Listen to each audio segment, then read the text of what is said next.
This Economics Out There comes from a New York Times article, November 2018, and it is about competition and pricing power. It's motivated by a book that was recently published here, The Great Reversal, How America Gave Up on Free Markets. But the focus is on how businesses have grown so large, you can see that right here, and they have that market power, that pricing power to keep prices high. And this is an analysis of what are some of the reasons for that. The premise of the article is about the difference between prices in the United States and in many other countries. And if you look at this set of countries in this table, there's some data for both the price paid for broadband internet access and for cell phone coverage.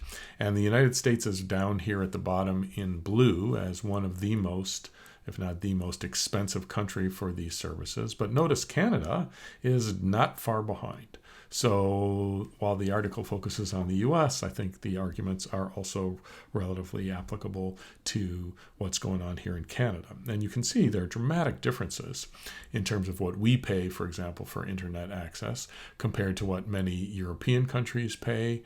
Here's France, $31 instead of our $58. And the same thing for cell phones. So that's the basic set of data that he wants to explain in his book. Why are prices so much higher for these services in North America? He's not alone in documenting rising corporate concentration. I've talked about this in an Economics Out There about the next capitalist revolution.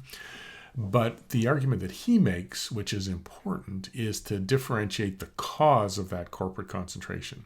One of the arguments behind corporate concentration is often, and this is truly a force at work, with globalization, you need to become bigger in order to compete, and there are economies of scale so that this is in a sense driven by markets and also by technology. Technology is very much part of economies of scale.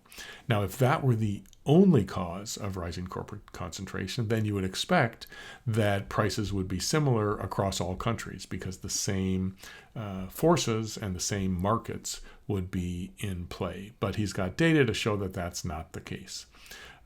These two tables, these two charts, you can see here, show the average change in market share of the industry's 8 largest firms. And it's the change between 2000 and 2014. And you can see the big concentrated firms are increasing their market share much more rapidly in the US than they are in Europe. And another measure of that is the ability to increase prices over and above any labor costs. And while in Europe, 1998 to 2015, almost all price changes are related to labor costs, but there's a surplus or a surcharge in the US of close to 10% that for every percentage that wages go up, prices go up 10% more. So here's the question that the author is posing. What explains the difference? And there is the answer in one word: politics. This is one of the reasons why it's so important to study economics in the context of politics and also to study politics with the context of economics. The big difference is in terms of government setting the rules of the game. Think back to the simple circular flow diagram where in the middle there is the government. And we focus mostly in the circular flow on households, businesses, input markets, output markets. But that government focus, the rules of the game, is equally important, and that's what's at play here. In Europe, government agencies have been blocking mergers and making sure that new entrants are allowed. One example is that for things like telecommunications, where there are huge fixed network costs, the companies that build those networks are forced to share that infrastructure with smaller companies in order to promote competition.